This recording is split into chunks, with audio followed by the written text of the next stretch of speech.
السلام علیکم۔ آج کا لطیفہ، ایک شخص نے دو نکاح کیے اور دونوں کے ساتھ بڑا انصاف کا معاملہ کرتا تھا۔ تقدیر کا فیصلہ، دونوں بیویوں کا انتقال ایک ہی وقت پر ہو گیا۔ شوہر نے انصاف کے تقاضے سے چاہا کہ ایک ہی وقت میں دونوں کو غسل دیا جائے، چنانچہ اس نے 2 غسل والیاں بلائیں تاکہ ایک ہی وقت میں غسل دے۔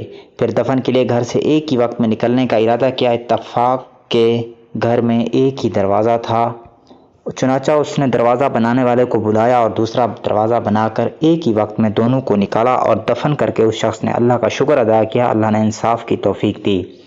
ایک رات ایک بیوی کو خواب میں دیکھا، وہ کہہ رہی تھی میں آپ سے ناراض ہوں، اللہ آپ کو معاف نہیں کرے گا۔ شوہر نے کہا لیکن بندیے خدا کیوں؟ اس بیوی نے کہا آپ نے اپنی دوسری بیوی کو نئے دروازے سے نکالا اور مجھے پرانے دروازے سے۔ تو دوستو کیسا لگا آج کا لطیفہ؟ امید ہے آپ کو پسند آئے گا۔ پسند ہے تو اسے اپنے دوستوں کے ساتھ شیئر ضرور کریں اور مزید ایسے بہترین لطیفوں کے لیے ہمارے چینل وائس آف AW کو ضرور سبسکرائب کریں۔ Thanks for watching.